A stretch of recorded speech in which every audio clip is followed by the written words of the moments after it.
Sabe aquela sensação de que com certas pessoas a comunicação é simplesmente impossível? A gente fala, tenta explicar, mas parece que a mensagem não chega, né? É uma frustração super comum. E é exatamente isso que a gente vai desvendar hoje, usando como base o livro Cercado de Idiotas, de Thomas Erickson. Vamos entender por que isso acontece e, o mais importante, como a gente pode resolver. Olha só, essa frase aí foi dita por um empresário, um tal de Stuart. E ele realmente acreditava nisso, que todos os seus funcionários, sem exceção, eram idiotas.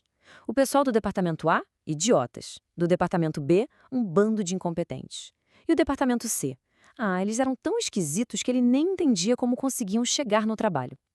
A coisa era tão tensa que, olha que loucura, os funcionários criaram um sistema de alerta na recepção. Uma luzinha. Luz verde significava costa limpa, o Stuart não estava por perto. Mas se a luz ficasse vermelha, era sinal de que ele estava no prédio. Bem, essa experiência toda com o Stuck levou o autor, o Erickson, a uma grande sacada. E se o problema não for a incompetência das pessoas? E se forem só diferenças? Diferenças fundamentais na forma como a gente se comunica, como a gente age? E se a falha na comunicação não tiver nada a ver com burrice, mas simplesmente com o fato de sermos diferentes? E para decifrar essas diferenças, o Erickson apresenta um sistema. Uma ferramenta que é, na verdade, bem simples, mas muito poderosa. Ela nos tira daquela frustração e nos leva para o entendimento. É quase como um mapa para a comunicação humana.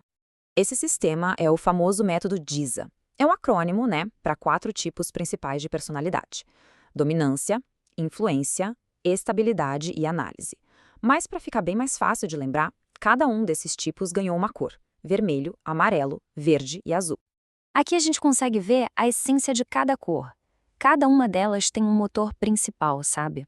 Os vermelhos, eles querem controlar. Os amarelos, o negócio deles é engajar. Os verdes se esforçam o máximo para se conectar com os outros. E os azuis, o foco total deles é organizar.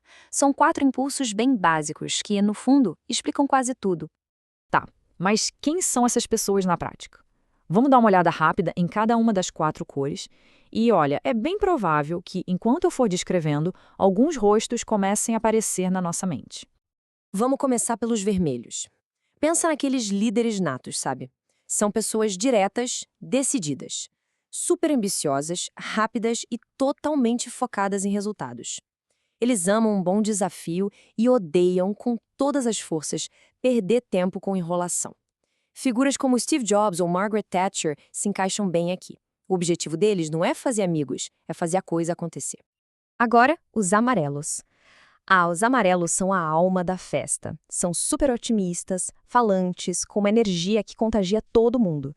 Eles amam conversar, inspirar e, claro, ser o centro das atenções.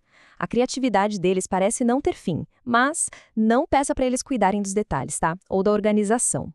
Para um amarelo, a vida é uma grande celebração e a ideia é aproveitar ao máximo. Os verdes, por outro lado, são a cola que une o grupo. São calmos, leais e excelentes ouvintes. Eles valorizam a segurança e a estabilidade mais do que tudo e evitam conflito a qualquer custo. É aquele tipo de pessoa que nunca, jamais esquece um aniversário. Pense em figuras como Gandhi ou Michelle Obama. Eles são a força que estabiliza tudo. E por último, temos os azuis. Para eles, gente, a qualidade e a precisão são tudo. São lógicos, metódicos e precisam ter todos os detalhes em mãos antes de tomar qualquer decisão. A lógica é, se é para fazer, tem que ser feito do jeito certo. Pessoas como Bill Gates e Albert Einstein se encaixam perfeitamente aqui. Eles querem os fatos e só os fatos. Mas é claro que nenhuma cor é perfeita. E é exatamente aqui que a comunicação começa a ficar complicada. A maior força de cada um desses perfis pode ser, aos olhos de outro perfil, a sua maior fraqueza. Vamos dar uma olhada em como isso acontece. Aqui a gente vê bem a diferença entre a intenção e a percepção. Um vermelho se enxerga como uma pessoa determinada, focada, mas para os outros pode parecer só alguém agressivo e controlador. Já o amarelo se acha super criativo e entusiasmado, mas pode ser visto como alguém que fala demais e não se organiza para nada. E o mesmo vale, claro, para os verdes e azuis. O verde, que se vê como alguém solidário, que apoia, pode ser percebido como teimoso e até passivo, por causa da sua resistência a mudanças.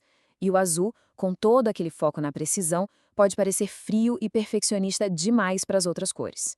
Essa falha de percepção é a fonte de quase todo o ruído na nossa comunicação. Ok, Então, se somos todos tão diferentes, como é que a gente faz para se comunicar de um jeito que funciona? O grande segredo não é tentar mudar os outros, mas sim adaptar a nossa própria forma de falar. E aqui está a regra de ouro da comunicação. Ser eficaz não é forçar o nosso próprio estilo.